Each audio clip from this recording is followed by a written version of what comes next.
लोगों से छुपाई है कि उस रात मेरे साथ क्या हुआ था और मैं कैसे जली थी। मेरा घर लखनऊ के पास हरदोई जिले में था। मेरे दो भाई थे, राजा हिरण्याक्ष और राजा हिरण्यकश्यप। मेरे बड़े भाई राजा हिरण्याक्ष ने आर्यों द्वारा कब्जा की हुई संपूर्ण भूमि को जीतकर अपने कब्जे में कर लिया था। यहीं से आर्यों ने अपनी दुश्मनी का षड्यंत्र रचना शुरू किया। मेरे भाई हिरण्याक्ष को विष्णु नामक आर्य राजा ने धोखे से मार डाला था, जिसकी वजह से मेरे छोटे भाई राजा हिरण्यकश्यप ने अपने भाई के हत्यारे विष्णु की पूजा पर प्रतिबंध लगा दिया था। लेकिन हिरण्यकश्यप के पुत्र प्रहलाद को विष्णु ने नारद नामक आर्य से जासूसी कराकर उसे गुमराह किया और अपने झांसे में लेकर घर में फूट डलवा दिया।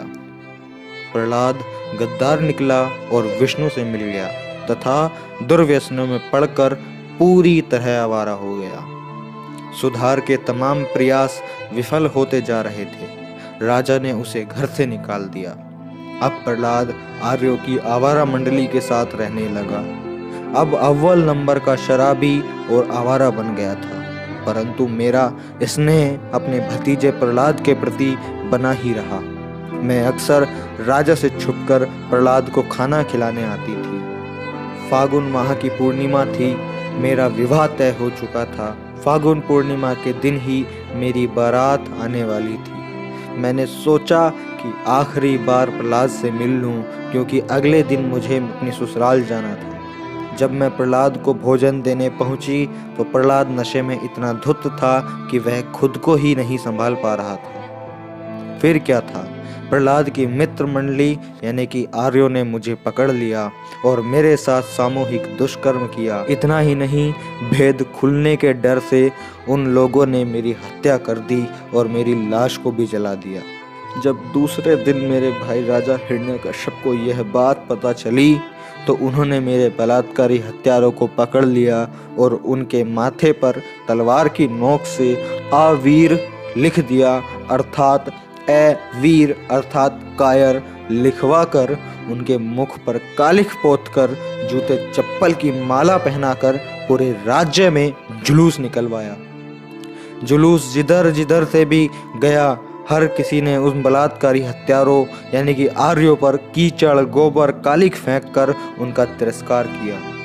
परंतु इन झूठे फरेबी मक्कार पाखंडी आर्यों ने मेरी इस शहादत की सच्चाई को छुपाकर होलिका दहन के रूप में एक त्योहार बना दिया है और आप लोग अपनी अज्ञानतावश इसके झांसे में आकर अपनी ही अनार्य बहन होलिका को हर साल जलाकर दूसरे दिन नशे में धुत होकर एक दूसरे को कीचड़ गोबर रंग लगाकर खुशियां मनाते हो। मैं अपने अनार्य भाइयों से पूछना चाहती हूँ कि आखिर आपकी यह बहन कब तक जलती रहेगी और आर्यों के झांसे में आकर अज्ञानता का यह खेल आप कब तक खेलते रहोगे।